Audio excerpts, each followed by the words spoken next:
आपको कब कब खालीपन का एहसास हुआ है? कब लगा है कि दिमाग ब्लैंक हो गया है, अब कुछ सूझता ही नहीं? तो आज मैं आप लोगों को जब दिमाग ब्लैंक हो जाता है, उससे पहले और बाद की सिचुएशन के बारे में बताऊंगा। मैं आपसे आज चर्चा करूंगा और ये चर्चा में आप अंत में ये जानने का पूरा कोशिश कीजिएगा और जान जाएंगे कि आखिर ये जो खालीपन होता है ना दिमाग में, कि अब इसके बाद क्या, उसका निदान मिलने लगेगा, या उसका निदान ना अगर नहीं भी मिला तो एक अप्रोच मिल जाएगी कि आखिर उसके सॉल्यूशन तक बढ़ना कैसे है। मैंने ये महसूस किया है कि हम जिस उम्र में हैं, इस युवा अवस्था में हमारे साथ ये होता है, और एक बार नहीं कई बार होता है। एक टाइम के बाद आकर दिमाग ब्लैंक हो जाता है, एकदम खाली। उस वक्त कुछ भी नहीं समझ में आ रहा होता। आज मेरे साथ आप इस चर्चा को आगे बढ़ाइए और सुनिए कि आखिर क्या है वो कारण जिसकी वजह से हमारा दिमाग बीच बीच में ब्लैंक हो जाता है। ऐसा एक पॉइंट आता है जहां पर हमें लगता है कि अरे कुछ ना ही करें तो बेहतर है, अरे या कुछ करें तो क्या करें, मतलब क्वेश्चन मार्क बहुत बड़ा आ जाता है, जिसके चलते हम महसूस ही नहीं कर पाते कि आखिर अब होगा क्या, अब करना क्या है। एकदम ब्लैंक, काली काली चिट्ठी, एकदम ब्लैंक पेपर, कुछ नहीं समझ में आ रहा। एग्जाम में भी कभी कभार ऐसा होता है कि अब आप लिखते गए अब नहीं समझ में आ रहा, अब कि इस क्वेश्चन को और कितना ही लिखूं, क्या लिखूं। वो जो स्टेज होती है वो ही डिसाइड करेगी कि अब आपकी जर्नी यू टर्न लेगी या एक नई डायरेक्शन को पकड़ेगी। यहाँ से आपका मेन सर्कल शुरू होता है, यानी कि यहाँ पर आपको तय करना होगा मैं ए रास्ते पे जाऊं या बी रास्ते पे जाऊं।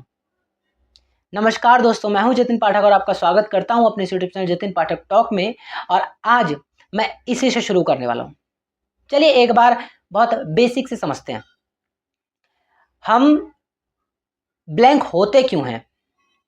देखो, जब मैं किसी एक चीज पर फोकस होना शुरू करता हूं, या हम जब किसी एक सिनेरियो पर, किसी एक सिचुएशन पर इन डेप्थ जीने लगते हैं, उसमें समझने की कोशिश ही नहीं करते, भरसक प्रयत्न भी कर बैठते हैं, तब हमें वहां पर बढ़ते बढ़ते बढ़ते एक पॉइंट ऑफ टाइम पे आकर ब्लैंक चिट फील होता है। हमें ये एहसास होता है कि अब खालीपन है, अब इसके बाद मैं कुछ रंग नहीं भर पा रहा इस जीवन के इस नए आयाम में। आपके साथ ये कई बार हुआ होगा। अगर आप मल्टीपल चॉइस वाले बंदे हैं, आप ये भी कर लेंगे, आप वो भी कर लेंगे, आप ए काम भी कर लेंगे, आप बी काम भी कर लेंगे, आप C B D B E B, आपके पास मल्टीपल ऑप्शंस भरे पड़े हैं, यानी आप डायरेक्शन लेस हैं। आपके पास एक डायरेक्शन है नहीं जीवन की, क्योंकि ये जीवन क्षणिक भर का है। और इस जीवन की काबिलियत यही है कि practice will make man perfect. आप प्रैक्टिस किसी एक चीज में सततता के साथ लगातार करते हैं तो सफलता मिलती ही मिलती है।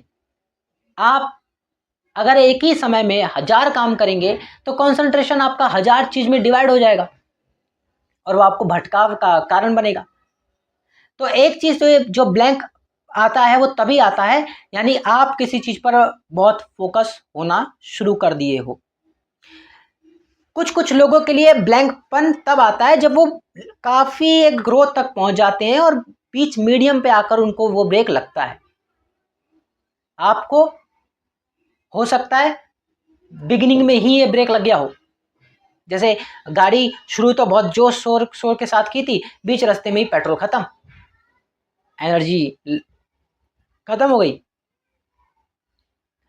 अगर ऐसा फेज आपके साथ आता है, इसका मतलब अगर आप कहीं बीच में रुकते हो, जिंदगी के सफर में कहीं बीच में रुकते हो, तो इसका मतलब तय है कि आप बहुत एनर्जेटिक शुरू में थे और वो एनर्जी का सदुपयोग करते हुए आपने काफी सफर तय भी कर लिया।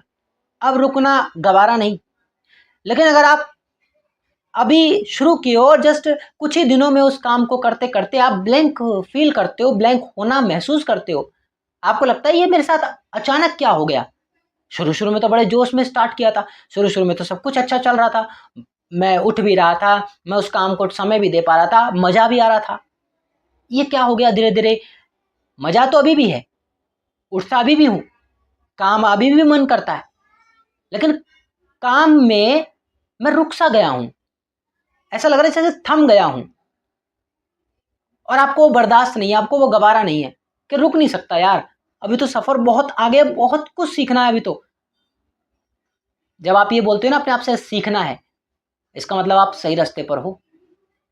और अगर आप यहाँ ब्लैंक हुए हो, तो आज की इस वीडियो में मेरा पूरा मकसद यही है कि आपको मैं ये रियलाइज़ करा दूँ कि आप ये गलत नहीं कर रहे हो, या ये जो भी हो रहा है आपके साथ गलत नहीं हो रहा है।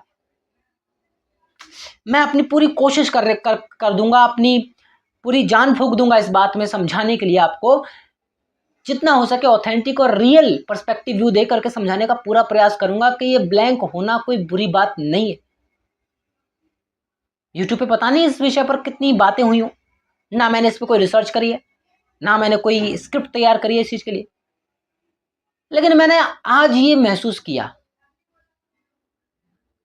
आप जानना चाहते हैं कि आखिर मैं ये ब्लैंक होने का एहसास आपसे क्यों कह रहा हूँ, और क्यों ये इतना रिलेटेबल है? आई नो आप भी ये महसूस करते होंगे, शायद आप ना कहना चाहते हो, शायद आप मुझसे बयां ना करें, किसी से ना कहें, लेकिन मैं आपकी, अगर इस कैमरे में आप मुझे देख रहे हो, मैं आपकी आंखों में देखकर ये बता सकता हूं कि एक पॉइंट ऑफ टाइम ऐसा आपकी लाइफ में आता ही आता है जहां पर आप ब्लैंक चिट हो जाते हो, जहां पे आप खालीपन महसूस करते हो। अगर आप वीडियो के इस फेज तक आ चुके हो तो ये बात सच है कि एक समय आता है जब आप खालीपन महसूस करते हो।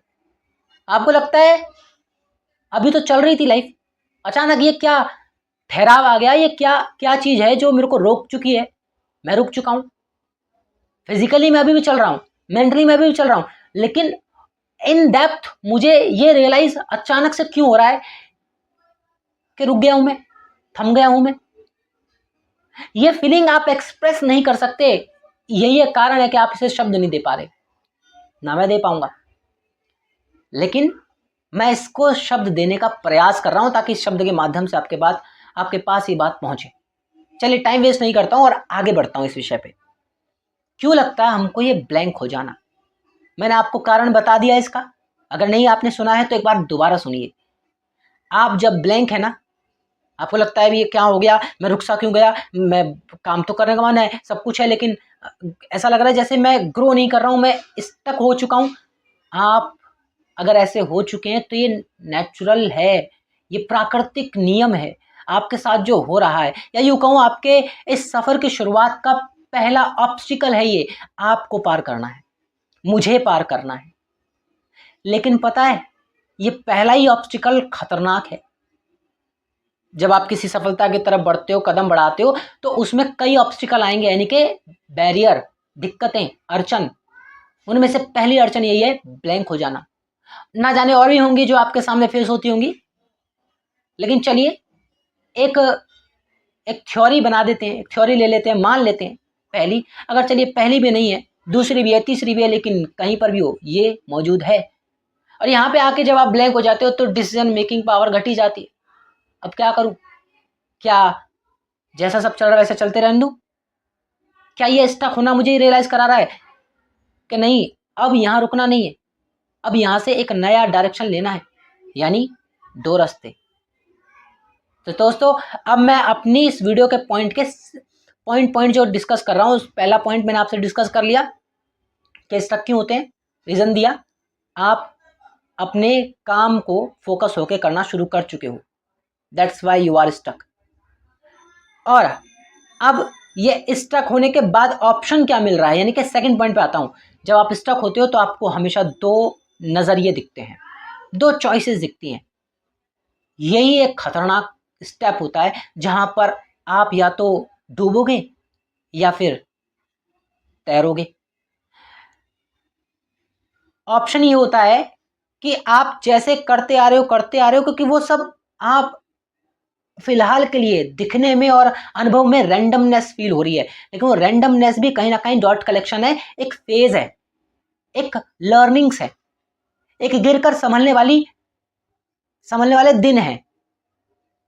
अब नेचर को, अब प्रकृति को, अब ईश्वर को, इस संसार को ये एहसास हो गया, आपकी बॉडी को, आपकी आत्मा को एहसास हो गया कि जो सफर शुरू किया था इसमें कई बार गिरा, कई बार संभला, कई बार गिरा, कई बार संभला, गिरा संभला, गिरा संभला, हारा जीता लगा रहा और जैसे तैसे करके ये इस फेज तक आ चुका है। तो अब इसकी परीक्षा लेनी चाहिए, एनुअल एग्जाम लेना चाहिए, जिसमें यह तय होगा कि क्या इसमें अभी भी वही पोटेंशियलिटी बची है कि वो डिसीजन सही ले सकता है कि नहीं, क्या गलत रास्ता चुनेगा, क्या सही रास्ता चुनेगा।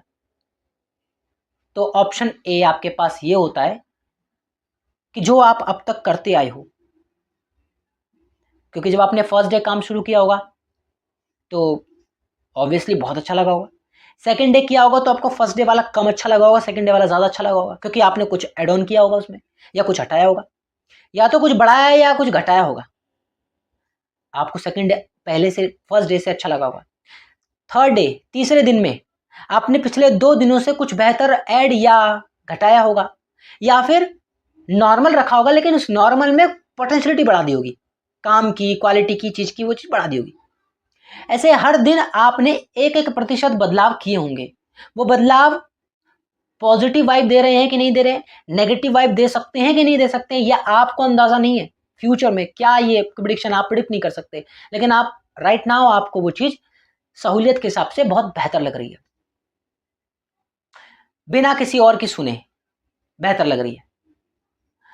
अचानक से आपके पास ये स्टक मूवमेंट आएगा और स्टक मूवमेंट आपसे 2 चॉइस देगा, आपको कहेगा कि या तो ये तय कर ले कि यहाँ से अब अगला जो सफ़र शुरू होगा, जो कि गाड़ी कहीं रुकेगी नहीं, ज़िंदगी की गाड़ी कहीं नहीं रुकेगी, तो यहाँ से गाड़ी अब ब्रेक ले लेकर नहीं चलेगी जैसे अभी चल रही थी।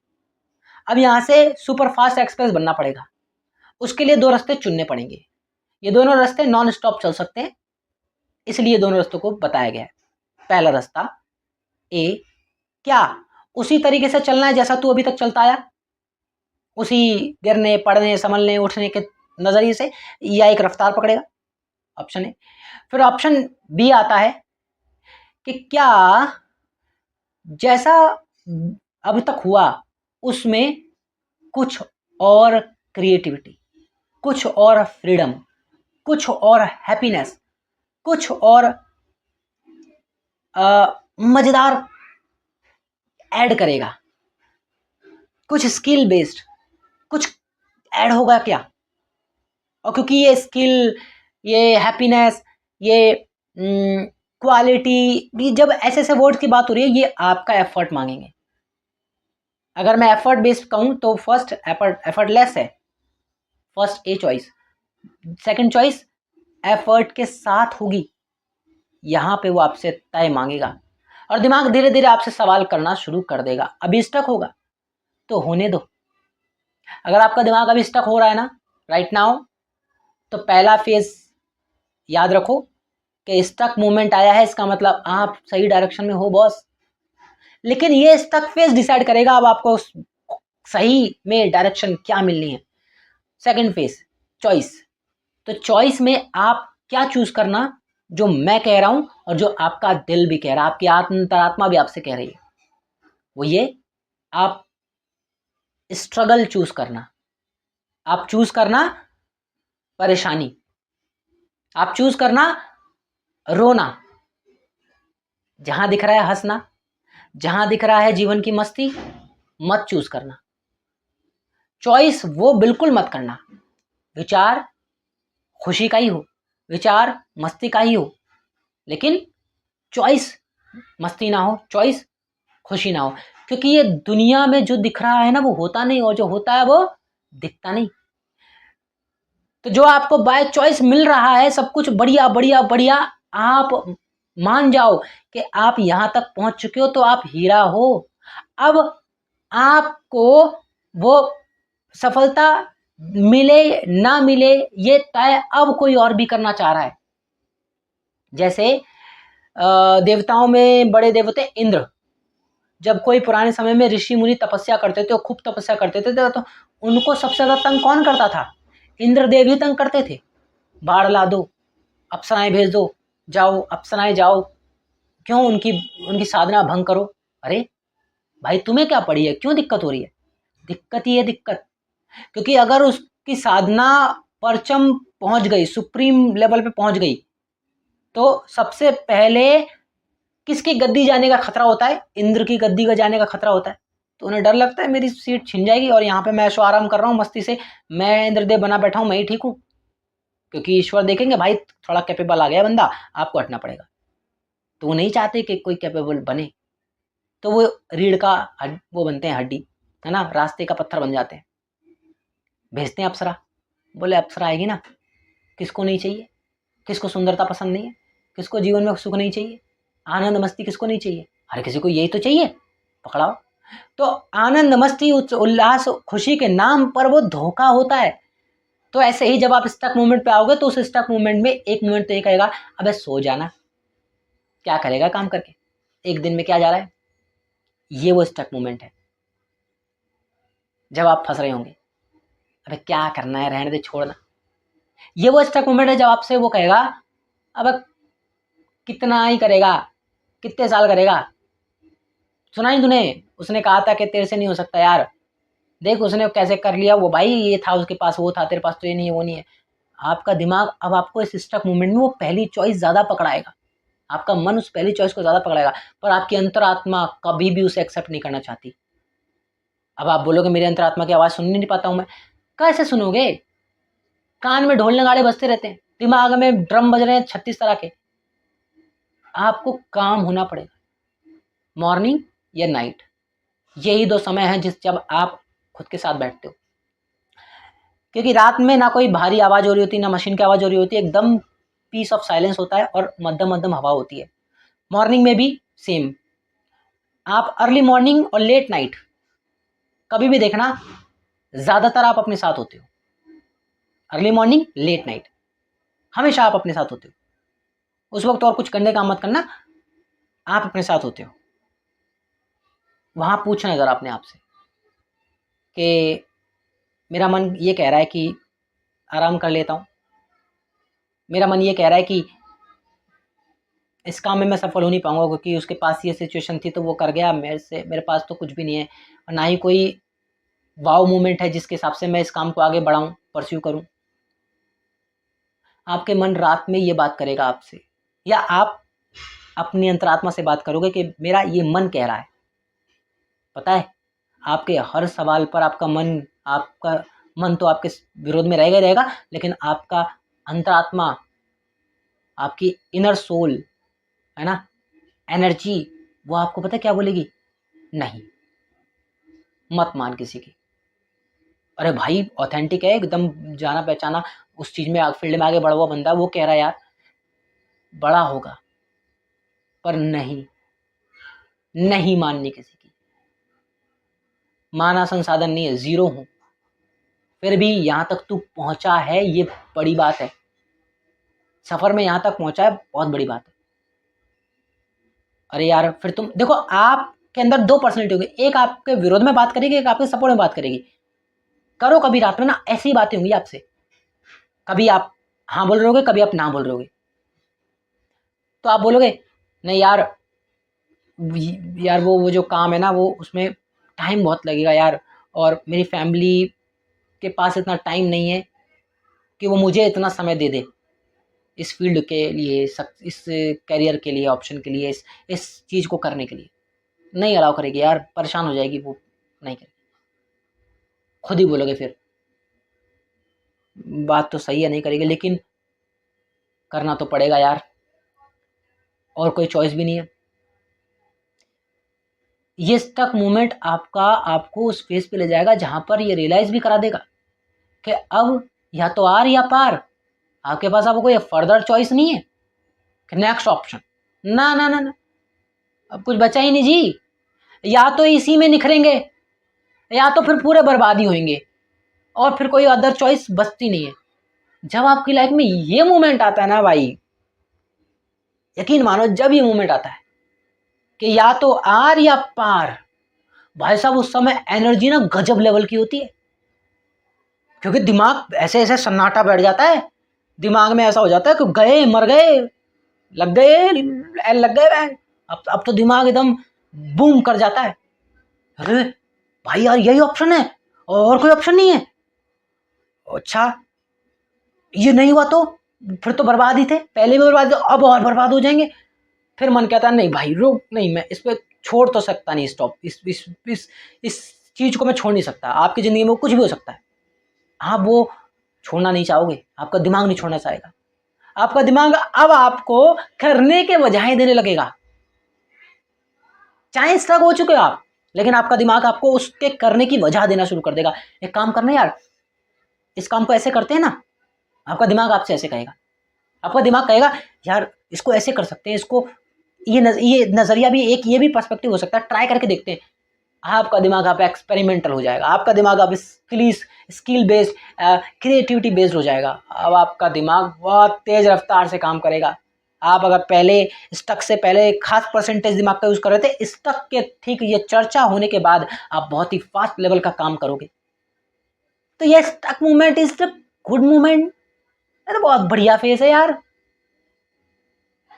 आप जो गलती करते हो दोस्तों, वो यही गलती करते हो कि इस स्टक मूवमेंट में वाकई में स्टक होके रह जाते हो और चूज कर लेते हो वो खुशी, वो मस्ती जो आपको इतने सफलता के बाद मिली है। तो आपको लगता है ये मेरा रिजल्ट है, नहीं, ये रियल रिजल्ट है ही नहीं। क्योंकि आप काम किसके लिए कर रहे थे, मस्ती के लिए, खुशी के लिए, हैप्पीनेस के लिए, सफलता के लिए, रिकॉग्निशन के लिए, वो आपको मिलने लग गया, पहले मिलने लग गया।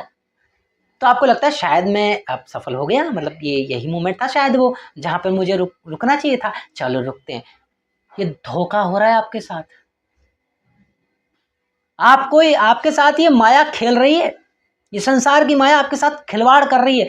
वो आपको टेस्ट कर रही है कि इसका ये एक सफर था, इसका सफर यहाँ रुकना था, जेन्युइनली यहाँ रुकना था, यहाँ पर इसकी ये खोज कंप्लीट होनी थी, इन्वेस्टिगेशन यहाँ पे कंप्लीट होनी थी जीवन की। वो बीच में ही कहीं एहसास कराती है आपको, महसूस, आपको ऐसी फीलिंग देती है कि जो आप चाहते थे ना, वो ये लो मिल गया आपको, मिल तो गया, और क्या चाहिए, यही तो चाहते थे आप, रिकॉग्निशन मिल तो रहा है, पैसा मिल तो रहा है, काम आ तो रहा है, यही तो चाहते थे। वहीं पे आप स्टक मोमेंट का मतलब नहीं समझ पाते, आपको लगता है शायद यही चाहिए था, मिल तो गया, बाय डिफॉल्ट आप वो चूज कर लेते हो। दोस्तों एक हिंट से समझाऊंगा, आप में से किसने अलाइस इन बॉर्डरलैंड देखी है? अलाइस इन बॉर्डरलैंड में एंड में ना एक मूवमेंट आता है, वो जो हीरो है और वो जो हीरोइन है, मतलब मेरे लिए तो लीड एक्टर है, वो क्वीन के पास बैठे होते हैं, एंड ऑफ द कार्ड की जो क्वीन थी, जोकर थी शायद मे बी, वो सामने बैठी होती है टेबल पे, बोलती है हम एक गेम खेलेंगे, इस गेम को बस आप छोड़ोगे नहीं, जीतना कुछ मतलब नहीं होता, छोड़ना नहीं है, ठीक। आपने अगर खुद से बोल दिया कि छोड़ा, गेम खत्म हो जाएगी। अब कब चलती रहेगी? वो चलती रहेगी जब तक चलती रहेगी, एंड कब होगा उसका पता नहीं, लेकिन छोड़ नहीं सकते आप। अब बताओ, मानते ठीक है, चलो कोई नहीं, तो नॉर्मल वो बॉल हिट कर रहे होते बैठ के, फिर वो बॉल थक जाती है, बोले अब थोड़ा नाश्ता कर लेते, तो कॉफ़ी या कुछ बनाती है, ब्लैक टी खिसकाती है, ठीक, पियो पियो, नहीं पीते। अब बात चल रही है, वो उनको पोजेस कर लेती है, एक ऐसे टाइम जोन में ले जाती है उनको जहाँ पर उसको चोट लगी है, उसको पुराने दर्द एहसास हो रहे हैं कि उसने अपने दोस्तों को मार दिया था, तो उसका जीने का कोई हक नहीं है। इस फीलिंग्स का वो फ़ायदा उठाती है। तो वो कहती है देखो तुम्हारे दोस्त ये सब ऐसा किया तुमने, तुम्हें जीने का हक नहीं है, तुम्हें तो मर जाना चाहिए था, मतलब उसको एहसास कराने लगती है। जबकि लड़की अवेयर है, लड़की कह रही है भैया हम कहाँ गए, लड़की उसको बोलती है बार बार कि तुम ऐसा क्यों सोच रहे हो, तुम अपने आप को किल क्यों कर रहे हो, तुम ऐसे मत करो। तो वो कहती है कि अगर तुम्हें इससे बचना है तो ये पी लो, मतलब दवाई खाओ, और गेम को बोलो कि मैं हार मानता हूँ। अगर तुम हार मान लो तो हम तुम्हें वापस पहुंचा देंगे तुम्हारे यूनिवर्स में, तुम्हारे वर्ल्ड में। लड़का बहुत बिलखता है, बहुत, क्योंकि इमोशनल बहुत अटैच था अपने दोस्तों से, तो काफ़ी बिलखता है, काफ़ी रोता है, तड़प रहा होता है, लेकिन लड़की बार बार बोल रही होती है कि ये तुम्हें फंसाना चाहती है, ये तुम्हारे साथ धोखा करना चाहती है, तुम मानते क्यों नहीं, मैं जब हूँ तुम्हारे सामने, यकीन करो ना। रो रहा होता है, लेट जाता है, गिर जाता है, क्योंकि वो उसकी वो खाने जा रहा होता है गोली, तो वो छुड़ा देते, वो गिर जाता है। फिर लड़की भी गिर जाती है, क्योंकि वो भी घायल है। वो अपना हाथ काट के तक दिखाती है कि देखो मैं यकीन हूँ, जबकि वो ऐसा ऐसा पोजेस कर देते कि ये सब झूठ है, ये सब झूठ है। वो दिखाती है नहीं मैं यकीन में हूँ, वो हाथ काटती, उसे यकीन ही नहीं होता। लड़का उसे देखता रहता है बस, और आंखों से आंसू निकलते रहते हैं। और वो लड़की चाहती है कि बस एक बार बोल दे कि मैं हार मानता हूँ, बस वो बोल दे। जैसे ही वो बोलेगा, वो इस दुनिया से बाहर नहीं जाएंगे, बल्कि एक बार फिर से ये गेम शुरू होगी अब। तो उसको ये फील, उसके रिग्रेशन का फायदा, लेकिन वो फाइनली हार नहीं मानता। और जब हार नहीं मानता है तो फिर क्वीन को हारना पड़ता है, और वो क्वीन मरती है। जोकर कार्ड होता है शायद। फिर एंड में दोनों जीतते हैं। तो वो तो फिर घर पहुंच जाते हैं। उसके बाद और भी है। तो मैं यही कह रहा हूँ, ये स्टक मोमेंट आपके साथ ऐसा ही है। नेचर आपको वो सब देने लगता है जो आपको चाहिए था। आपका दिमाग फटने लगता है, ओ भाई सब मिल गया, ओ भाई मजा आ गया, ओ भाई स्टक मोमेंट बढ़िया हो गया। लेकिन ये स्टक मोमेंट खिलवाड़ है आपके साथ। आप समझो ये पैरेलल नहीं है, ये बहुत ही अनऑथेंटिक है, एकदम इलीगल है भाई। एक्सेप्ट मत करो, मत मस्ती एक्सेप्ट करो, क्योंकि अभी सफर तो शुरू हुआ था। सोचो यार, सोचो, आपने सफर शुरू किया और जिंदगी आपके इस सफर को अधूरा रखने के लिए कितनी मेहनत कर रही है। यानी अगर आप उस सफर पे बने रहे तो आपको उससे भी ज्यादा और बहुत ही प्यारी चीज मिलने वाली है, जो जिंदगी चाह कर नहीं दे पाएगी आपको, है ना। सोचो, इमेजिन दैट कि यार क्या होगा यार जब मेरे इतने खिलाफ होने लग गए यार, ये समय, ये प्रकृति, ये नेचर मेरे खिलाफ होने लग गया कि यार इसको यहीं रोक दो, इसको यहीं रोक दो। इसका मतलब भाई कुछ तो राज छुपा है, कुछ तो है आगे, रुकना नहीं है। सब कोई तारीफ करे इग्नोर, कोई बुराई करे तो वो भी इग्नोर, कोई सफलता अचीव हो जाए इग्नोर। आपको ये याद होना चाहिए, आपका सफर रुका नहीं है, ये एंड है भी नहीं, सफर तो भी बाकी है। अभी तो बहुत कुछ अचीव करना है। ये क्या है, ये तो नकली है। असली जब मिलेगा वो कभी जाएगा नहीं, वो परमानेंट रहेगा। और वो परमानेंट आपका वेट कर रहा होता है, वो देख रहा होता है कि इस तक में फंस ना जाए। तो इसलिए वो परमानेंट मूवमेंट आपको एक एनर्जी देता है कि यार थोड़ी सी वो एनर्जी, थोड़ी सी कोशिश करता है कि इसको थोड़ा बूस्ट मिल जाए, ताकि ये गलत डिसीजन ना ले ले। तो हेल्प वो ही कर रहा होता है, आपका गोल ही आपकी मदद कर रहा होता है। गोल्स अगर ईश्वर बना दे तो वही आपकी मदद कर रहे होते हैं कि तू मेरे आगे कदम तो बढ़ा। भगवान चाहते हैं कि ये कुछ करे तो मैं इसे कुछ दूं, और हम चाह रहे हैं कि भगवान तू कुछ करे तो मैं कुछ करूं। हाँ, तू कुछ दे तो मैं कुछ करूं, लगे रहो दोनों। और सच बताऊं तो सुप्रीम गॉड, ये नेचर चाहता है भाई, वो आपको बहुत कुछ देना चाहता है, लेकिन वो चाहता है कि आप करके लो, आराम ही करके नहीं, आप करो तो दूंगा ना। वो तो बहुत खुश है, बहुत उलाहना है, वो तो भर भर के देना। सुदामा को कृष्ण ने भर भर के दिया, लेकिन सुदामा को जाना पड़ा, कृष्ण के पास जाना पड़ा, है कि नहीं। वो घमंड, वो ईगो छोड़कर जाना पड़ा। तो आप भी निकलो ना, किस बात का घमंड है, किस बात का गुरूर है। सफर बहुत लंबा है, बहुत गहरा है। कल वीडियो में मैंने आपसे डिस्कस किया तो मैं थोड़ा भावुक भी हुआ। आज इस तक मोमेंट पे मैं थोड़ा एक्साइटेड इसलिए हूँ क्योंकि ये मोमेंट मुझे भी रियलाइज हो रहा है। मैं अपने इस यूट्यूब की जर्नी में स्टक मोमेंट पे भी कभी कभार फील महसूस करता हूँ, लेकिन उस स्टक मोमेंट में मैं हार नहीं मानता हूँ कि नहीं, ये हारने का समय नहीं है, तो अभी इंजॉय करना, अभी तो शुरुआत ही है, अभी तो शुरू किया है, अभी तो बहुत कुछ सीखना बाकी है। तो आज की वीडियो में मैंने कोशिश करी है कि आपको इस स्टक मूवमेंट के बारे में सच्चाई बता दूं कि ये आपकी ज़िंदगी को बहुत बढ़ा सकता है, इसलिए ये आपकी लाइफ में आता है, और आप कुछ कर रहे हैं इसलिए आपकी लाइफ में आता है। अगर आप बिखरे हुए होते, ये स्टक मूवमेंट नहीं आता, फिर तो आप बस बिखरे हुए ही हैं। आप कॉन्सेंट्रेटेड हैं, आप डीपली एक चीज़ पर एनालाइज करना शुरू कर चुके हैं, कि एक तरफ फोकस हो चुके हैं, और तब ये स्टक मूवमेंट आया है कि यार अब क्या करूँ, क्योंकि आप उसको और एक्सप्लोर कर रहे हो ना। और खुद के बेसिस पे कर रहे हो तो वाकई में स्टक मोमेंट आएगा ही आएगा। कोई बात नहीं, यही स्टक मोमेंट है जहां पे अब आपको मोर क्रिएटिव, मोर एक्साइटमेंट, मोर हैप्पीनेस लानी होगी। और ये कहीं बाहर से नहीं आएगी, अंदर जो है वही आएगा। अंदर ये है, यत पिंडे तत् ब्रह्मांडे। तो दोस्तों मुझे पूरी उम्मीद और विश्वास है कि आज की इस वीडियो में मैंने जो एक पॉइंट कोर मैसेज आपके सामने रखा है वो स्टक मोमेंट, रुक जाना, थम जाना, इस एहसास के बारे में आपको बताया। इस एहसास को जो बुरा मानते हो वो सही क्लियर करने की कोशिश की है। मुझे लगता है कि अगर ये आपको क्लियर हुआ है, आपको इस बात का भान हो चुका है कि हाँ ये वाकई में कोई बुरी चीज नहीं है, ये तो इस बात का घोतक है, इस बात का सिंबल है, इस बात का साइन है कि मैं बढ़ रहा हूं, मैं अपने सही कदमों पे बढ़ रहा हूं, सही रास्ते पर हूं।